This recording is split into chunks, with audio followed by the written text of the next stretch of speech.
नमस्कार, मैं उमाकांत लखेड़ा और आज एक बड़ी हस्ती के साथ हम बैठे हैं जो चिपको आंदोलन के प्रणेता थे। चिपको आंदोलन का उन्होंने नेतृत्व किया, लेकिन असली बात यह है कि उन्होंने नेतृत्व लोगों को दिया। एम्पावर, जिसको हम बोलते हैं कि लोगों को एम्पावर करके आगे बढ़ाया, उनको प्रेरणा दी और कभी ऐसी कोशिश नहीं की वो कि नेता बनने की कोशिश नहीं की। और मुझे लग रहा है कि ये जो उनका गुण था, इस गुण ने उनको एक महानतम जो चुनौतियों के बीच में आगे बढ़ाया और उन्होंने समाज के लिए अपने को अपना जीवन समर्पित किया। और इसके लिए उन्होंने, देखिए, वो घर से बाहर नहीं गए। उन्होंने अपने गांव में, जहां वो दसोली ग्राम स्वराज की उन्होंने स्थापना की। और मुझे लग रहा है कि वो जो उनका प्रयास था वो था कि हम प्रयोग करें। जैसे महात्मा गांधी जीवन में चीजों को प्रयोग करते थे, वो प्रयोग चंडी प्रसाद भट्ट जी ने अपने जीवन में उन प्रयोगों को किया। और मुझे लग रहा है कि वो आज के गांधी हैं हमारी नजर में। और हमारी जो आज की जो जनरेशन है, आज की जो पीढ़ी है, वो आने वाले वक्त में उनको हिमालय के गांधी के तौर पर याद करेंगी। और मुझे इसलिए कि उन्होंने गांधी का रास्ता नहीं छोड़ा। उनका जो पूरी जीवन धारा है, जीवन की दिशा है, वो गांधी से इतने प्रभावित हुए कि गांधी जी के जो अहिंसा का जो सिद्धांत था और जो सामाजिक कार्यों से जुड़ने का जो सिद्धांत था, समाज को जगाने का जो सिद्धांत था, उन्होंने उसे अपने जीवन में उतारा। और उस शख्सियत का नाम है श्री चंडी प्रसाद भट्ट जी। चंडी प्रसाद भट्ट जी, आपका स्वागत है आज इस छोटी सी चर्चा में, परिचर्चा में।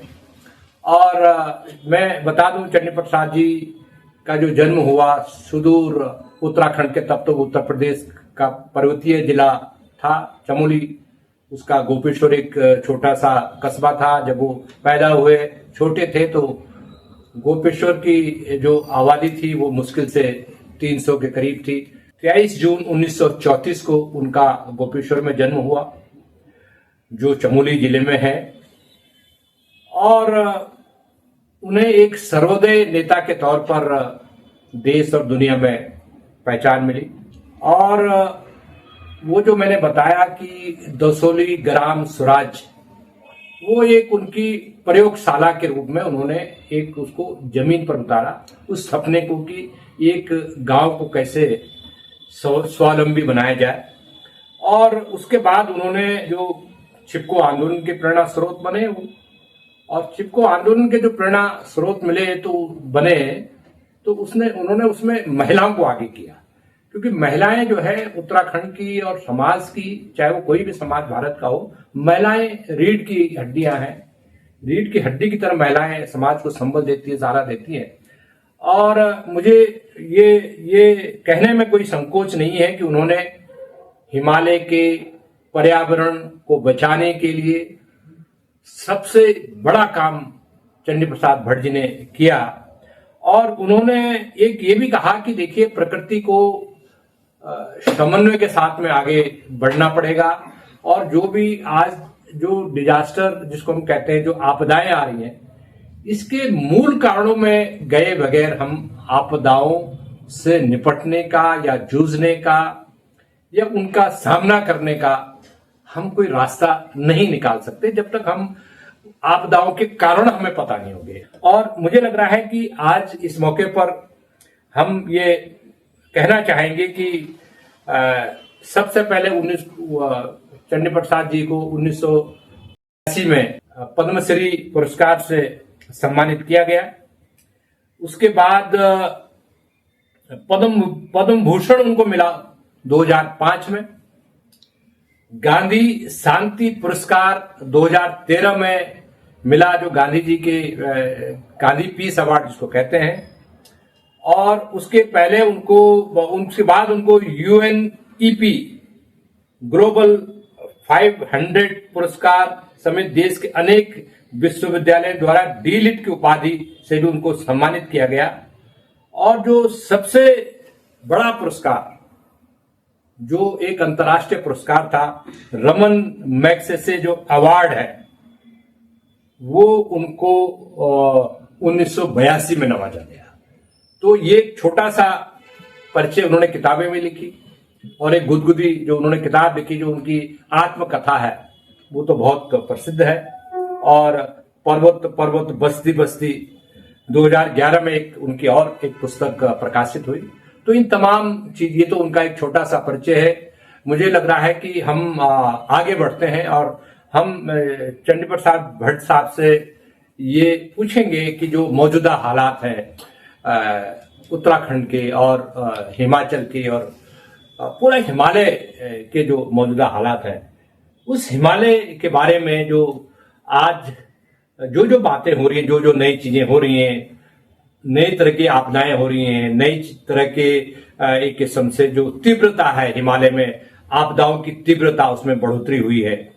और इस बार तो सारी, ऐसा लग रहा है भट्ट जी कि इस बार तो सारी आपदाओं की जो सीमाएं हैं वो टूट गई हैं। पिछले सालों की तुलना में अभी हम तुलना करें इस साल की, लगातार ताबड़तोड़ जो घटनाएं हुई हैं, उन्होंने एक किस्म से हिमालय वासियों की और हिमालय में जो रहने वाले जो लोग हैं और जो हिमालय जाते हैं, जिनका जो हिमालय से प्रेम करते हैं, उन सब की चिंता को बढ़ा दिया है।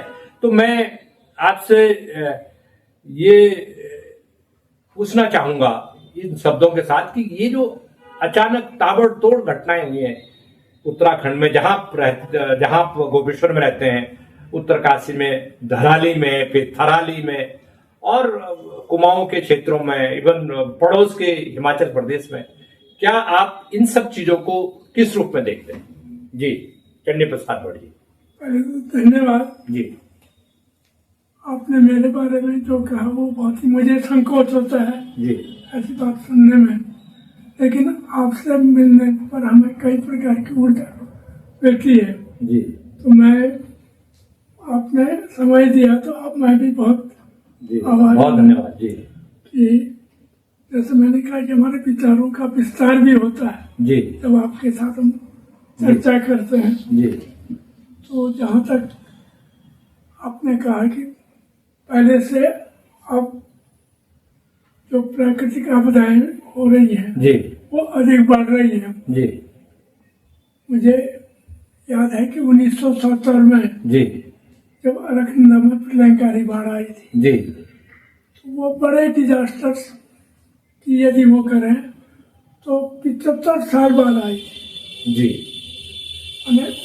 1893 में कोनागांव गांव में एक चमोली जिले का है, कोना गांव है, वहाँ लैंडस्लाइड, उसके कारण पिरई ताल के नाम से भी, चुरमी ताल के नाम से भी, वो करीब 300 मीटर ऊंचा झील बन गई थी।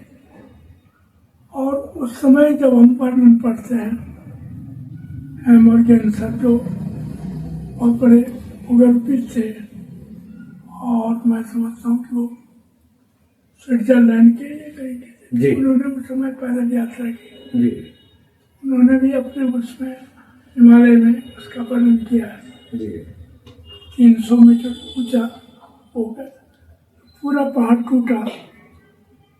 और उस समय क्या हुआ कि जैसे ये जानकारी कि उस समय अंग्रेजों का राज था, उन्होंने पहले क्या किया कि 300 मीटर ऊंचाई तक जब वो झील भरेगी, जी, तो वो टूटेगी तो उसका प्रभाव कहाँ तक पड़ेगा।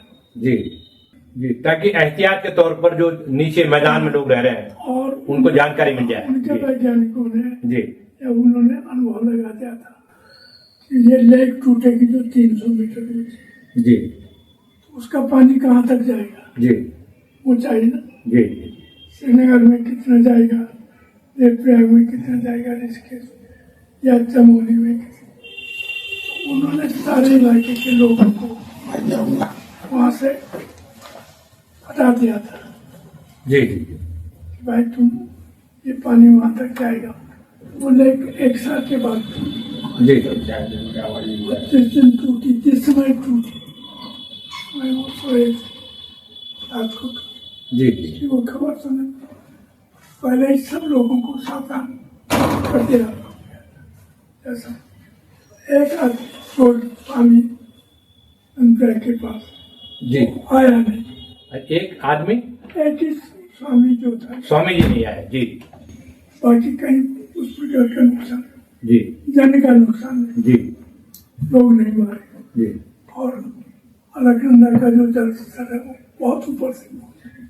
श्रीनगर आधा जो है जी जलमग्न हो गया। जलमग्न हो गया। जी उसके बाद जो बड़ी दुर्घटना हुई, वैसे बीच में 1961 में ये पीरी एक जगह है केदारनाथ, जी जी पीरी के सामने डडुआ गांव है, जी जी वो पूरा का पूरा लैंडस्लाइड जी तब गया था। जी हम लोग भूदान ग्रामदान की यात्रा में, मैं और एक आलम सिंह बिस्टी जी थे, जी केदारनाथ जा रहे थे।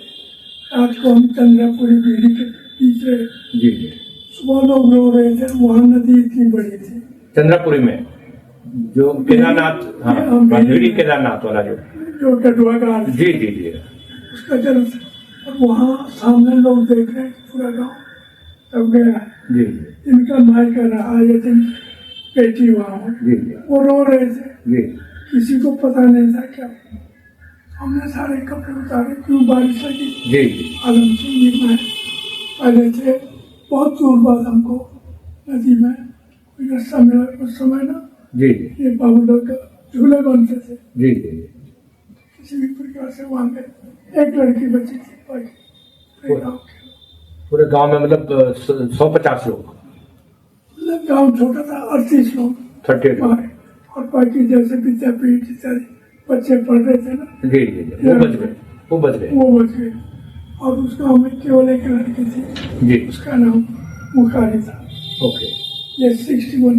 जी जी तो हम वहाँ गए, समझ उस समय क्यों आया, तो यही लगा कि ऊपर किसी ने कुछ किया होगा, तो उसके कारण ये जी लैंडस्लाइड, जी या जो आजकल कहते हैं ना कि बादल फटा हुआ, जी उस समय ये बादल फटे, इस प्रकार की बात है जी न समाचार पत्रों में। जी तो उसके बाद 1970 में माने जो बड़ी घटना हुई 75 वर्ष बाद, माने 1994 से 95 जी जी 70 वर्ष। उस समय आज की तरह आज जैसे कहीं भी डिजास्टर होता है, जी पूरे देश और दुनिया के लोग मदद के लिए पहुंच जाते हैं। जी आज तो भारत सरकार ने ये बल, राज्य के भी और केंद्रीय बल भी है, वो भी जी। पहुंच जाते हैं, चाहे वो किसी भी प्रकार का डिजास्टर हो, जी जी कोई नदी में बाढ़, समुद्री तूफान वाला। उस समय ऐसा कुछ नहीं होता था। उस समय कोई और न मदद के लिए कोई, हमारी छोटी सी संस्था थी जी रसौली ग्राम स्वराज्य जी। संघ, समय संघ था। उसकी बात बता रहे हैं आप 1972 की, 75 में 75 की। जी तो रसौली ग्राम स्वराज्य संघ के हम कार्यकर्ता थे। जी हमने हमारे सीमित साधन थे, जी 5-6 बोरी राशन चावल इकट्ठा किया, 25-25 चाय में।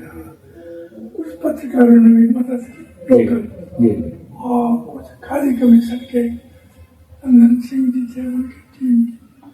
और हम 3 दिशा में गए। जी एक तो अलकनंदा में जहाँ पुल बहे वहाँ गए, फिर वो तपोवन, ढाल तपोवन को थे, जी एक पल्ला किवाड़ा और एक वो कोना लेक, जी क्योंकि उस दिन कोना लेक भी टूटा, ओके जो आधा बच गया था, जी जी जी वो भी टूटा था, जी जो 1894 में आ रहा था। जी और जब जिस टीम में मैं था, 3-4 लोग थे, स्वतंत्रता सेनानी, जी एक हमारा साथी सोवन सिंह था, एक कुर्बानंद स्वतंत्रता से, हम किवाड़ा इत्यादि का वहाँ का वर्णन एक दूसरा था। लेकिन हमने पता, लोगों से पता किया भाई ये बाढ़ क्यों है, तो लोगों ने कहा कि दिन दिन वाटरशेड में पेड़ काटे गए, उससे मिट्टी खुदरी हुई, जी और जो पहले नदी के द्वारा ट्रांसपोर्ट होता था, जी बिल्कुल वाहन होता, तो उसके कारण पूरी मतलब पेड़ कटे, उससे धरती उबड़ खाबड़ जैसे हो गई। जी जी दूसरा ये था कि जब वो उनको नीचे लाए इसलिए, हाँ तो मिट्टी वो हो गई। जी तो ये लोगों से पता चला जी जी और जगह जगह हमने नदी में भी देखा कि स्लीपर जमा है। वो जो जंगलों से कटान होकर के हाँ, वो स्लीपर पानी में बहा करके लाए जाते हैं। उन्होंने ये हाँ पहले ये होता है माना जी कि इस इलाके में पेड़ कटे हैं और ये स्लीपर यहाँ लगे, हाँ जी यहाँ छोटा बांध बन गया, जी बारिश ने उसको धक्का दिया, बिल्कुल वो टूटा। हाँ जी फिर आगे चल करके इस प्रकार से फिर वो अलकनंदा में आया, पाताल गंगा में जी 7 फीट ऊंचाई तक जी अलकनंदा को, वहाँ पर 2 पैदल पुल टूटे। ओके एक तो क्या हुआ कि तपोवन के नीचे लोहे का पुल था, वो ऊपर की दिशा में गया, अच्छा टूटने के बाद ऊपर की दिशा में गया। ऊपर से, और वहाँ पर जूनियर हाई स्कूल थी ऊंचाई पर। जी लड़कों ने कहा कि गुरु जी वो पुल ऊपर जा रहा, उसने कहा कि अध्यापक ने कहा मूर्ख, तो हाथ तो हमेशा नीचे जाता है। वो भी आया तो देखा, आप सुन रहे हैं ना यहाँ जी जी जी वो पाताल गंगा का मलबा आया जी जी ऊपर को, और उसके कारण 6 तो पैदल पुल नष्ट हुए, जी जी उन 2 पुलों के साथ जी 16 पैदल पुल, और लोकल लोगों की 500 एकड़ के करीब जी बद्रीनाथ से 25 बसें आ रही थी, जी जी ये सारा नुकसान। जी इसके अलावा जो मैं ये इसलिए कह रहा हूँ, जो पहली घटना हुई, जी जो आपकी गंगा नहर है ना, जी हर की पैड़ी से वहां तक वहां का मलबा पहुंचा, और वो गंगा नहर जो है 10 किलोमीटर दूरी तक सिर्फ 3 मीटर मतलब कम से कम 250 किलोमीटर 300 किलोमीटर 300 किलोमीटर कार तो जी ऊपर रहनी हनुमान चट्टी जी जी से भी आई ना, जी जी तो वहाँ 10 किलोमीटर तक ऊपर, जी जी और वो हो गया था। उसका असर ये हुआ कि मुजफ्फरनगर, मेरठ, सहारनपुर की 9 लाख एकड़ खेती सिंचाई से वंचित हुई, जी क्योंकि 20 जुलाई की बात जी। है, टॉप सीजन में ना जब लोग सिंचाई करते जी और पानी ही नहीं तो भट्ट जी आपने जो अभी बातें बताई कि हिमालय में जो आपदा आई, अब 1970 और 75 की बात आपने 70 के दशक की बात की, तो इससे तो लगता है कि जो हिमालय है, हिमालय में आपदा इतना विकराल रूप धारण करेगी तो मैदान भी नहीं बचेंगे। आज तो ये लग रहा है कि जो जनरल धारणा है कि जो मैदानों में लोग रह रहे हैं वो कहते नहीं नहीं आपदा तो पहाड़ों में आ रही है, हम तो मैदान में सुरक्षित हैं। तो आपने जो बड़ा महत्वपूर्ण सवाल ये बात उठाई कि मैदान को सबसे बड़ा खतरा पैदा होने वाला है पहाड़ों पर आई आपदाओं हम से। तो डूबेंगे पर तुम भी बचने वाले नहीं हो। जी लेकिन उस समय की मैं एक आपको बात बताऊंगा, जी जब इन 3 पश्चिमी उत्तर प्रदेश में सिंचाई, यहाँ से तो एमपी बहुत होते हैं ना, जी जी जी हमारे यहाँ तो पूरे उस पास है, जी जी यहाँ आबादी ज्यादा, तो उस समय संसद में बहुत हल्ला हुआ, ये हिंदुस्तान में और नवा टाइम्स में निकला था जी जी उन दिनों ना। और दूसरी बात जो विधानसभा में भी हो रहा जी कि नहर क्यों बंद हुई, जी हमारी खेती बढ़ गई, आप समझ रहे हैं ना। वरना आज जो हो रहा है मैदान वालों को कोई चिंता नहीं है। जी उस समय सबने विधानसभा में भी लोकसभा में बहुत हो हल्ला हुआ। जी जी आप समझ- और आज की तारीख में कितनी बड़ी आपदाएं होती हैं, कोई चर्चा नहीं होती, ना संसद में होती है ना विधानसभा में होती है। आप समझ जी एक बात है, तो ये हुआ कि मैंने नोट तैयार किया, जी ये पहली बार है जी अगस्त 1970 में जी मेरा नोट है, जिसमें यह है कि इंडियन वाटर शेडो में जी पेड़ों की कटाई हुई जी और इसके कारण बाढ़ आई, ओके और दिल्ली में आया यहाँ पर जी ये गांधी नदी के जो सचिव थे उनको मिला, जी उन और मदद भी नहीं थी, जी लोगों के मकान टूट गए थे, जी किसी के बैल घोड़े खच्चर जैसा अधिकांश जनजातीय लोग थे, जी जी मोटिया लोग समझ, यहाँ तक कि गले और बगड़ों में वही रहते थे ना नदी के जी किनारे पहले।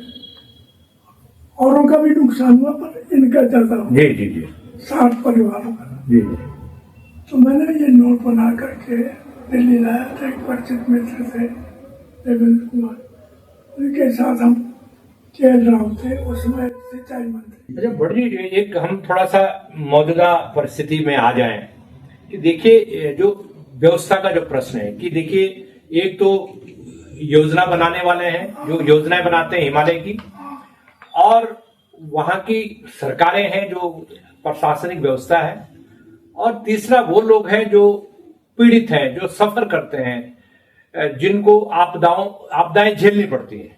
तो क्या ऐसा लग रहा है कि ये जो चीजें हो रही हैं, इनको आपदाओं को इंसान व्यवस्था सिस्टम सरकार ने इन आपदाओं को क्रिएट किया है, पैदा किया है, और उसके बाद वो सहने धीरे धीरे करके वो एक विकराल रूप धारण करते हैं, ऐसा आपको लगता है? विकास के नाम पर जो कुछ हमको सड़क भी चाहिए जी, मैं जानता हूँ कि सुंदरबन में तो सीढ़ी चढ़ने में ही दिक्कत होती है जी, और कोई ऊपर गाँव का आदमी हो जी, उसको 2 किलो चीनी के लिए बजाना ना, जी, फिर ऊपर कैसे जाएगा? जी, जी, इसलिए सड़क तो चाहिए, लेकिन सड़क हिमालय की संवेदनशीलता को देख जितनी चौड़ी बनाई जा रही है, जी, उसके बजाय पानी का ठीक ढंग से निकास हो, जी, मिट्टी का ठीक ढंग से निस्तारण, जी, आज सड़क बनती है जी, तो आप जो सड़क किसी के खेत से बनेगी जी,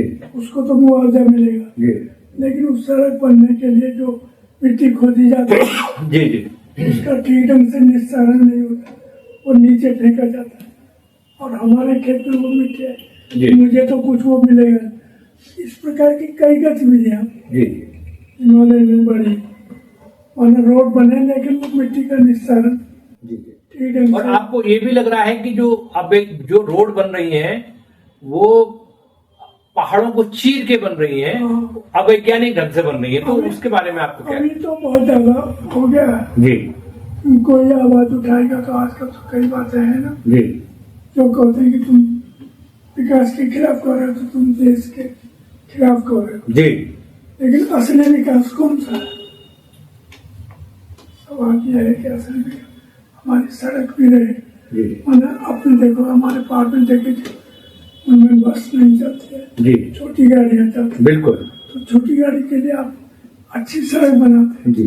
पानी का समुचित निकास। अच्छा सर ये बताइए, भट्ट साहब ये बताइए कि आज हाल के महीनों में, हाल के हफ्तों में एक किस्म से हिमाचल प्रदेश, उत्तराखंड और कश्मीर में किश्तवाड़ वगैरह में भारी तबाही हुई है, और जिसको जो पर्यटन उद्योग और सारी सड़कें खरबों का नुकसान, ऐसा आकलन बताया गया है कि खरबों का नुकसान हो गया है। तो क्या आपको लग रहा है कि ये जो घटनाएं हुई हैं, क्या ये ट्रेंड जो है, ये जो अचानक जिनमें ये घटनाएं बढ़ी हैं, इसके पीछे आज से 10 साल पहले ऐसे नहीं था, 15 साल पहले ऐसे नहीं था, लेकिन आज इन घटनाओं में ताबड़तोड़ वृद्धि हुई अचानक, और ये जो बादल फटने का जो नया ट्रेंड आया है, इसके बारे में आपका क्या सोचना है? असल में बादल फटने का पहले मैं बता देता, जी, मैंने एक जगह पर जी, 100 मिलीमीटर बारिश जी, यदि 1 घंटे में आएगी जी, तो तब उसको बादल फटना कहा जा सकता जी, है। आजकल माने कहीं लैंडस्लाइड होता है जी, तो आप दिल्ली में बैठ करके कहते हैं बादल फट गया, जी, ओके, तो यदि 1 घंटे में जी, 100 मिलीमीटर बारिश आई जी, तब तो बादल फटना कहेंगे। जी, यदि 20 मिलीमीटर बारिश आए फिर भी लैंडस्लाइड, जी, तब वो बादल फटना नहीं है। ओके, आप समझ, बिल्कुल, बिल्कुल, और आजकल माने जैसे मैं आपको एक उदाहरण देता हूँ, जी, 2008 में आपने सुना होगा, जी, यह बादल पूरा पा गया था जी, लद्दाख में ना, और उस दिन जैसे ही मैंने ये बादल फटने वाली बात दिल्ली से सुनी, जी, तो मैंने जो मौसम विज्ञान वालों का केंद्र है ना जी, जी, जी, देहरादून में, जी, डायरेक्टर जी, एक आनंद शर्मा थे वहाँ, जी, दिल्ली में राठौर जी थे हम्म, जो पूरे देश के,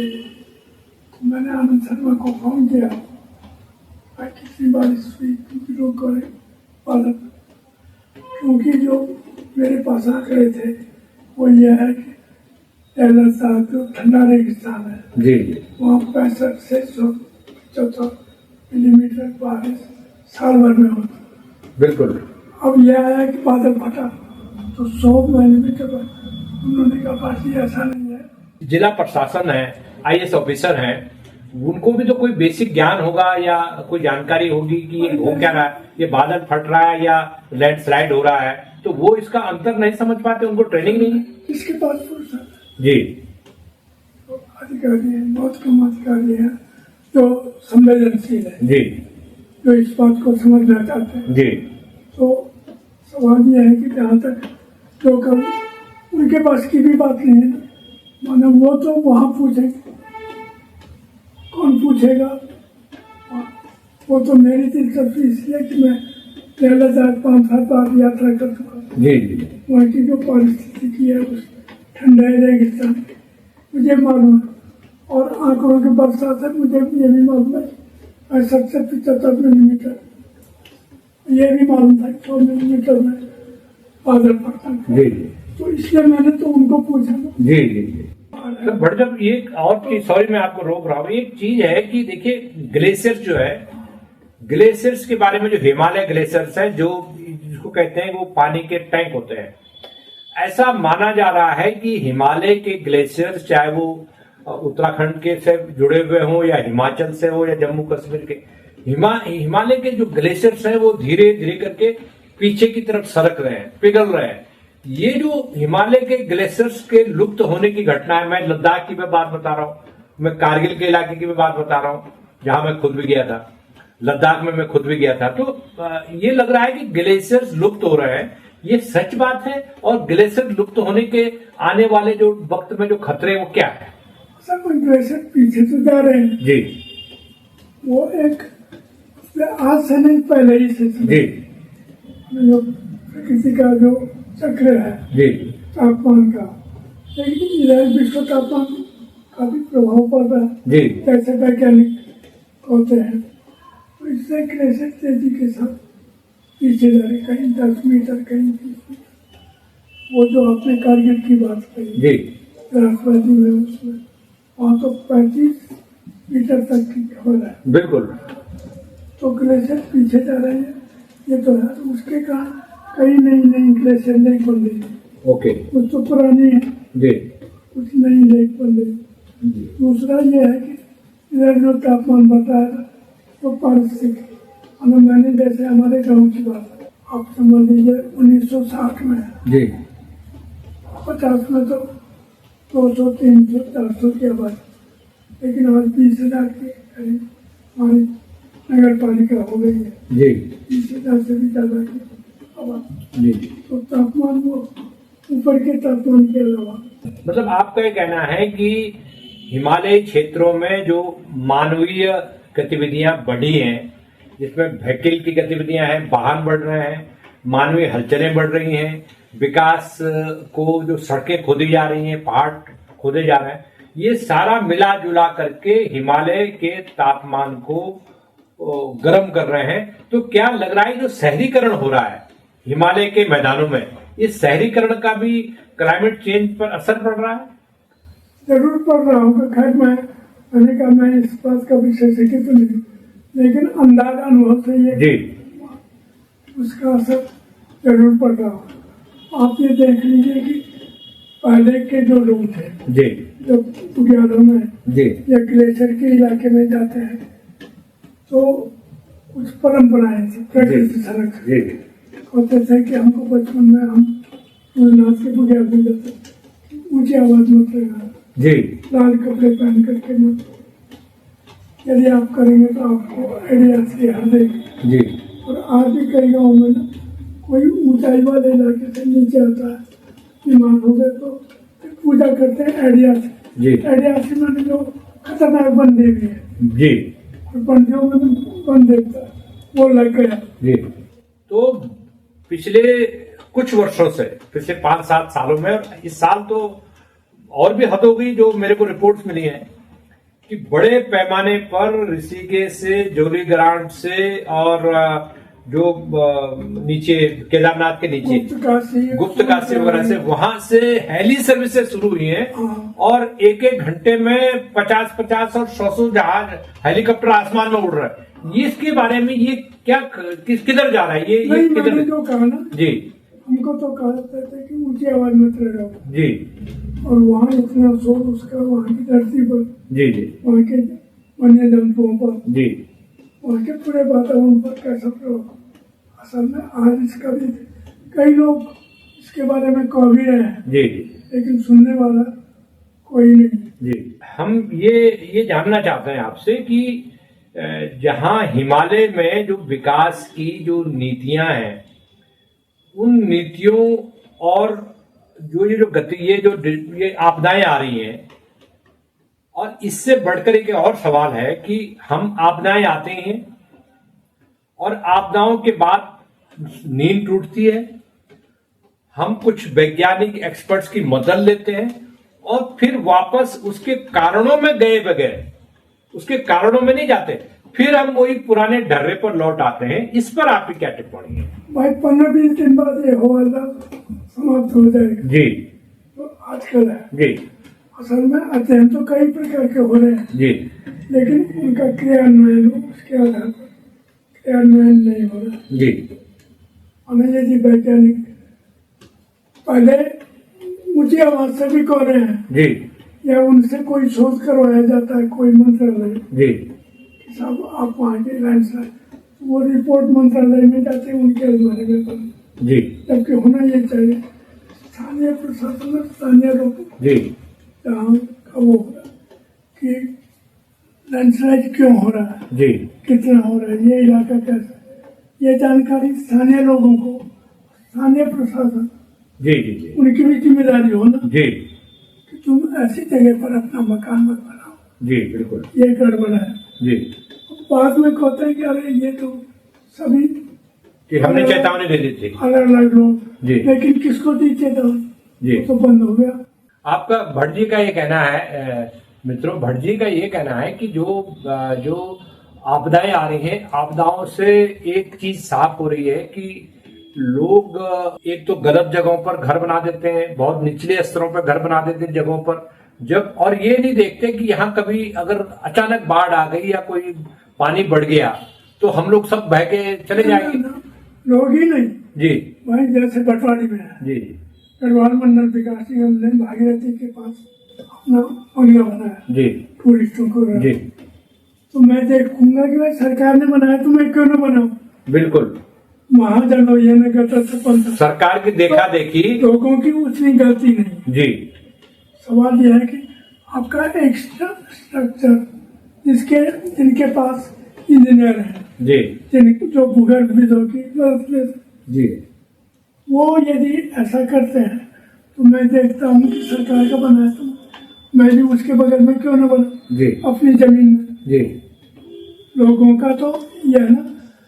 तो भट्ट जी, मैं एक चीज और बता रहा हूँ कि देखिए, आप तो एक सजग प्रहरी हैं हिमालय के, और मुझे लग रहा है कि आपने कई बार भारत सरकार और सिस्टम में बैठे हुए टॉप लेवल पर जो लोग बैठे हुए हैं उनको चिट्ठियां भी लिखी आपने मनमोहन सिंह जी को भी चिट्ठियां लिखी आपने, उसके बाद अटल बिहारी वाजपेयी की सरकार थी उनको भी चिट्ठी लिखी आपने, और जो मौजूदा सरकार है नरेंद्र मोदी जी की और उनके जो जावड़ेकर जी मंत्री हैं, इनको भी आपने एक मुझे लग रहा है कि 13 सूत्रीय एक मांग पत्र एक आपने ध्यान दिलाया था। मैं उसमें पढ़ रहा था कि आपने ये काफी लंबा चौड़ा जो अध्ययन करके प्रमुख बिंदु भारत सरकार को अवगत कराए थे। मुझे लग रहा है कि इसको कम से कम 10 साल हो गए, 10 साल होने वाले हैं। तो सरकार क्या कितनी संवेदनशील है इन सारे सवालों पर जो आपने जो उठाए, और आपका क्या आकलन है जो पत्राचार आपका सरकार के साथ होता है? कोई रिस्पॉन्स मिला आपको कभी? जहाँ तक भारत सरकार की बात है, जी, सबसे पहले मैंने 1999 में 1999 जी कैबिनेट, क्योंकि उस समय मालपा में आया ना, 250 लोग मरे और मुख्यमंत्री के पास 2 गाँव दब गए जी, तो यहाँ पर प्रभात कुमार जी थे कैबिनेट सेक्रेटरी जी, मेरा परिचय नहीं था, वैसे समय लिया तो उन्होंने मैंने उन सबको समझाया अंतरिक्ष प्रौद्योगिकी इत्यादि है, क्योंकि यहाँ का जो था ना कीवर्ड के बाद वहाँ एक पूरा पार्ट टूटा, दो गांव घंटी बरवा को दो गांव, तो हमने उसका अध्ययन करवाया था साइट के कुछ मित्रों के द्वारा। उन्होंने कहा कि पहले मैंने 1999 में और हो सकता है वहाँ दरार वो हुई और 1998 में अतिवृष्टि हुई तो वो दरार में पानी आया हो पूरा गाँव। तो यही बात अब मैंने उनको समझाई। प्रभात कुमार जी ने इसरो के कस्तूरी रंगन जी उनको बुला करके फिर उन्होंने काम किया। तो हमारा तो था MCT माने मुख्य केंद्र पर, जो लघु हिमालय और उच्च हिमालय को वहाँ कहते हैं कि एक जो भूगर्भित है वो कहते हैं ट्रैक, तो वो सबसे कमजोर इलाका बताते हैं। वहाँ आज भी जो क्रैक है वो कमजोरी बिल्कुल। तो मैंने उनसे कहा था कि ये अध्ययन होना चाहिए और लोगों को बताया जाना चाहिए कि तुम्हारे गांव में दरार पड़ी है, ये तुम्हारा इलाका कमजोर है। जी, बड़ी मुझे याद है कि आपने केदारनाथ आपदा के बाद एक राष्ट्रीय सेमिनार में आपने एक बहुत मौजूद सवाल उठाया था और मैं भी उस सेमिनार में मंच पर था। आपने कहा कि हिमालय के लिए कोई मंत्रालय आज तक नहीं बना और उसकी वजह से हिमालय के प्रति सरकारी मशीनरी की जो गुणवत्ता होनी चाहिए, जो एक्टिविटीज होनी चाहिए, जो समन्वय होना चाहिए विभिन्न विभागों के बीच में, उसका पूरी तरह अभाव है। एक हिमालय का एक अलग मंत्रालय होना चाहिए। ये आखिरी सवाल है, इस पर आपका क्या कहना है? हम ये कह रहे हैं कि अभी मैंने स्वयं पर्यावरण और वन मंत्रालय से चर्चा की, वो कहते हैं हिमालय का हमारा एक डिवीजन है। डिवीजन का कोई मतलब नहीं, एक बाबू होगा एक अधिकारी। हमारा कहना है कि कम से कम विभाग बने, मंत्रालय नहीं भी बने, और किसी बड़े मंत्रालय के साथ विभाग जो गड़बड़ियाँ हो रही है उस विभाग की जिम्मेदारी होगी। जैसे ग्लेशियर के बारे में मैंने कहता है कह रहा हूँ कि ये चिन्हित होना चाहिए। माने ग्लेशियर लेक, जैसे ग्लेशियरों के बारे में मेरे ही कहने पर ग्लेशियर स्टडी ग्रुप बना, शीर्षक वैज्ञानिक बिल्कुल ग्लेशियरोलॉजी। मुझे भी, क्योंकि मैंने उस समय ये कहा कि ग्लेशियर पीछे जा रहे हैं, तो उसका जो अंतर संबंध है, उसका ट्री लाइन पर क्या असर पड़ रहा है, बिल्कुल जीव जंतु जल तलों पर क्या असर पड़ रहा है, हमारी खेती बाड़ी पर क्या असर पड़ रहा है। ग्लेशियर पीछे जाने का जो साइड इफेक्ट है वो, इसलिए उसका एक अलग से जो इसमें अलग से अनुसंधान केंद्र बनना चाहिए। वो और उसके बाद वो सारी जिम्मेदारी उस विभाग की होगी। जैसे उस ग्लेशियर स्टडी ग्रुप में जिसमें यही कि IIT रुड़की के कोई दूसरा जी उन्होंने ये ग्लेशियर लेक आदि के बारे में लिखा है कि सिक्किम में 14 ग्लेशियर लेक जो है खतरनाक है, व्यास में 10 अलग अलग जगह। हमारे उत्तराखंड में 172 ऐसे ही ग्लेशियर लेक है, उनको खतरनाक स्थिति में नहीं, लेकिन इधर के वर्षों में तापमान में बिल्कुल तो वो लेक बन गए ना, जो अभी वहाँ हुआ क्या हुआ कराली में। बिल्कुल तो सवाल यह है कि जब स्वयं वो रिपोर्ट बता रही है कि 14 ग्लेशियर लेक खतरनाक स्थिति में, और एक अपने 2023 में देखा सिक्किम में कितना नुकसान, सैकड़ों लोग मारे गए, विद्युत परियोजना 1200 मेगावाट की नष्ट, आपने सुना होगा ना 2000। और वैसे ही हमारे यहाँ 2005 लोग 21 में मारे गए। तो सवाल यह है जब आपको मालूम है कि 14 ग्लेशियर लेक खतरनाक, उसको लोगों को बताते क्यों नहीं? भूटान एक छोटा सा देश,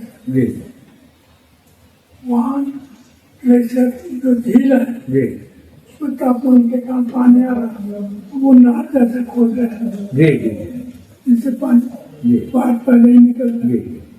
आप सुन, अंदर साथ होते थे, क्योंकि मैंने भूटान की यात्रा बिल्कुल देखा बिल्कुल तब पता चला।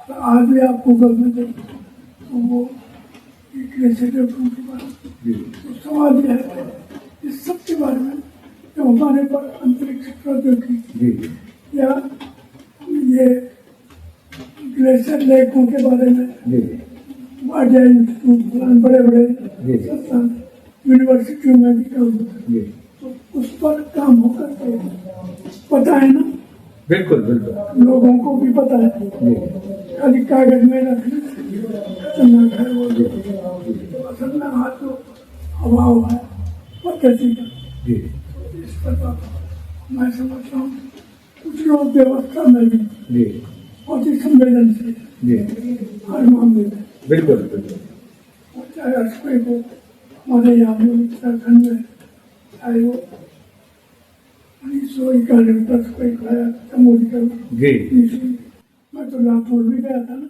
जी जी महाराष्ट्र में हाँ, ये 1996 में 1996 में हुई थी वहाँ पे। और उससे पहले 2 बार मैं वहाँ गया तो वहाँ की व्यवस्था हमारे कैंपों में आते थे, पोटास को चलता था 1-2 दिन में भी गया जी तो व्यक्ति पर भी बात है, बिल्कुल अधिकारी सम्मेलन इसी प्रकार भुज में जी आया कुछ अर्थ को गया था आज तक काफी साल तक आया था।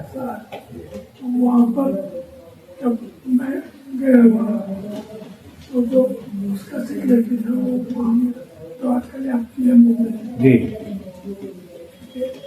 ठीक है और आज वहाँ तत्काल राहत के अलावा स्थापन जी और इतनी जल्दी हो गई, जी ये अधिकारी पर बात है। जी आप जी समझ बिल्कुल सही बात है।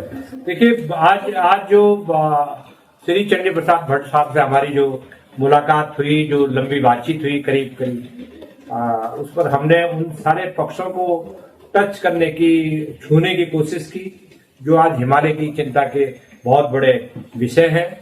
और उन्होंने पर्यावरणविद होने के अलावा वो जो इंसानी जो अस्तित्व है उसका जो उस पर जो संकट छाया हुआ है, हिमालय पर जो पूरे हिमालय पर जो संकट छाया हुआ है उस पर उन्होंने आज एक विस्तार से हमसे बातचीत की। और इस बातचीत के इस क्रम को हम फिर जारी करेंगे, फिर जारी रखेंगे उनसे जब दोबारा हमारी मुलाकात होगी। और हम ये जानना चाहेंगे, उनके पास कुछ चीजें भी हैं जिसके बारे में वो दिखाना चाहते हैं कि जी ये अलग जी ये अलग मिला के छोटा हुआ जी ये इतनी नदियां है ना, जी इन सब में वर्किंग प्लान के आधार पर पेड़ काटे गए जी जी जी और यहाँ बारिश 18 इंच जी 400 मिलीमीटर जी जी दिन भर में, जी तो वो यहाँ इन नदारों से तो ये सब पकड़ा है और ये अलग नदा पर जी जी वो जी। तो एक बड़ा उनका बहुत वैज्ञानिक ढंग से उन्होंने समझाया कि जो नदियों के जल स्रोत हैं, नदियों के जो जल स्रोत हैं, जल स्रोत के ऊपर जब क्लाउड बर्स्ट हुआ हमारे पास है ना, जी जी जी, तो उसके बाद ये जो जल धाराएं, इन जल धाराओं में इसका बहुत असर पड़ा। उसका असर जो है एक किस्म से आपदा के रूप में, डिजास्टर के रूप में सामने आया। नदियों के जो जिसको कहते हैं तल थे, नदियों से के जुड़े हुए जो इलाके थे, वहां एक किस्म से बहुत बड़ी आपदाएं आई और एक अस्थायी खतरे के रूप में वो नदियों के जो बेसिन है वो तब्दील होते दिखे। और उन्होंने कहा कि ये सब चीजें, उन्होंने कई तरह की चेतावनियां दी हैं और मुझे ऐसा लग रहा है कि उनकी जो चेतावनियां हैं वो चेतावनियां सरकार के लिए भी बहुत महत्वपूर्ण है, योजनाकारों के लिए बहुत महत्वपूर्ण है। और हम उन तमाम सवालों पर एक और टेक्निकल सेशन चंडी प्रसाद जी के साथ रखेंगे। आज मुझे लग रहा है कि उन्होंने जिन पक्षों को आज उन्होंने छुआ है, जिन चीजों पर बात की है, वो बहुत महत्वपूर्ण है आज के संदर्भ में, जब पूरे हिमालय में आपदाएं, ताबड़तोड़ आपदाएं आ रही हैं। और उन सारी चीजों पर जो उनके पत्राचार है, सरकार से वो बातचीत करते रहते हैं और वो कोई बिना निस्वार्थ ढंग से उन सारे मुद्दों को सरकार के सामने उठाते हैं और व्यवस्था को चेतावनी भी देते हैं कि अगर आपने ये नहीं किया तो इसका बहुत बुरा असर आने वाले वक्त पर पड़ेगा। भट्ट जी, आज इस चर्चा के लिए आप मेरे साथ जुड़े, आपका बहुत धन्यवाद, आपका आभार। और मुझे लग रहा है कि चर्चा फिर हम अगले इश्यू में फिर हम चर्चा जारी करेंगे भट्ट जी से। तब तक के लिए हमें आज्ञा दीजिए। भट्ट जी, आपका एक बार पुनः आभार, बहुत बहुत धन्यवाद। नमस्कार।